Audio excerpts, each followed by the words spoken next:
Okay, guys, this is Rob from RM Commodity Trading Advisors. Today's trade is going to be talking about those trades that you always get into, and then something always happens. It goes 20, 30 pips in your direction, then turns right back and stops you out. So let's go ahead and take a look at this trade. This trade that we're looking at here is the pound Aussie. So what we have to remember when we're going to be getting into a trade, for this to be breaking out of this resistance area that we wanted to take it, and we were looking in our analysis and we saw, okay, the moving averages are separating apart, it is going and it's breaking above this resistance area. Let's go ahead and get an entry.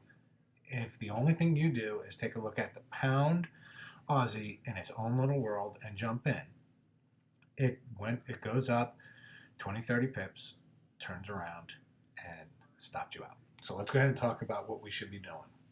Once we find out that there is a entry that we could take, the first thing we have to do is figure out what's going on in the market. This pound Aussie pair, we have to remember, it has the pound on one side and the Aussie on the other. So the only way that this is going to move if all the pound pairs across the market are going up, or all the Aussie pairs are going down. So when we took a look at this, when it said to go along this pair, if you take a look across your screen, and I have it set up where you'll notice that the pound is on the left on all of them. So what we want to do is visually see all this stuff is being green before we want to go into something that the pound is going to be going up. So let's go ahead and take a look at it.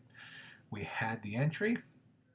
It told us to go long, so we look across the market. The pound across the USD is down. We see that we had a consolidation. It's broke. It is moving down. It could even go even further and break down further here. The pound New Zealand is a little flat. The pound against the CAD is weak again. So the pound is going down against the CAD.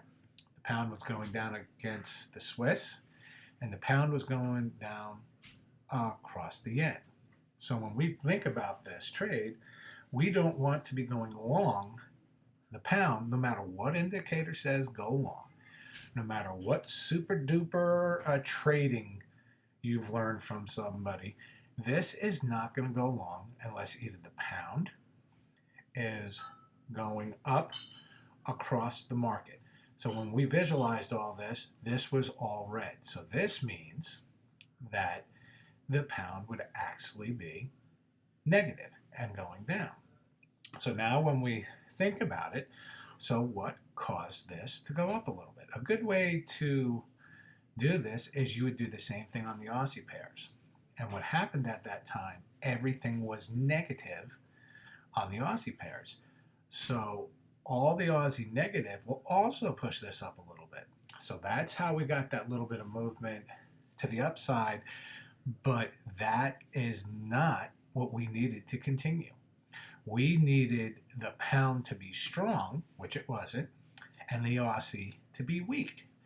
Well, what we had is the situation that the pound was weak across the board and the Aussie was weak across the board. That would be a total throwaway trade.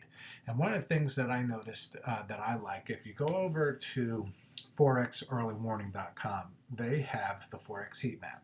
And the Forex heat map is a visualization of what I'm showing you here that I just talked to the owner a couple days ago. I've known Mark for quite a long time.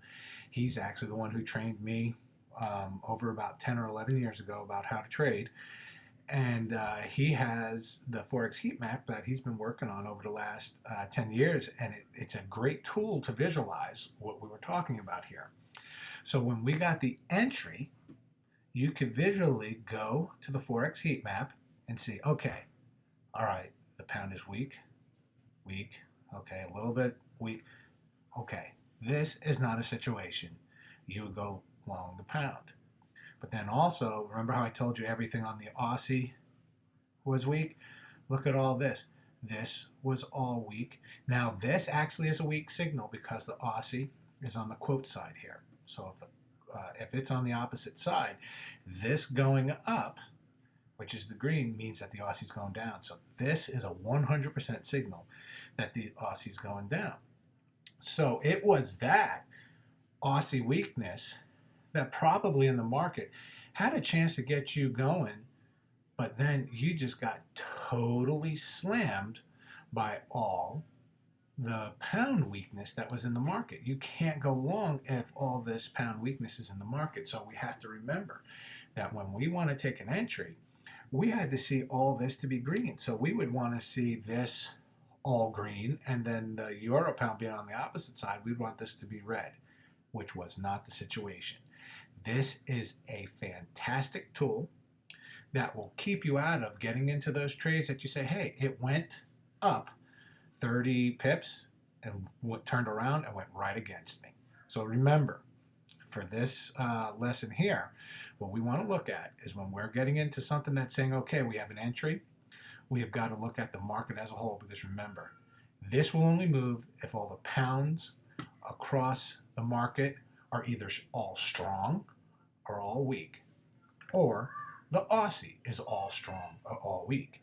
And what you'll notice is that sometimes this will be going up because the pound is strong, and then you'll notice it's what they, in the market, it's called the market driver. Well, market driver going up would mean that your pound is going up, but also remember, when you're in this trade, this is a fantastic way to manage your trade too, because as long as through the day you're seeing that we have pound strength or Aussie weakness, either Aussie weakness could be pushing this forward as long as there isn't pound weakness right on top of it. So remember that. So if this is totally mixed and the market is just moving on its daily way, if we have all this confirmation, guess what? That is a way that the Aussie would be the driver, and the Aussie would be going down, driving this up. Or the pound would be the driver, that all of your entries, this would all have to be green, and then when you swapped over to the Aussie, all of that would be red, which is very easily shown to you here on that Forex heat map. And then what you would do, then you could pull the trigger to go forward. Don't just jump in because one indicator told you in your own little world that you're only looking at the Aussie, because we have to remember, either the pound across the board has to be one way, or the Aussie across the board. You have to look at that strength also. So take a minute or so and write down if there's anything that caught you off guard. If there's something that you could learn from this, write down. If you didn't know something here, write it down and make sure you don't do it in your trading tomorrow.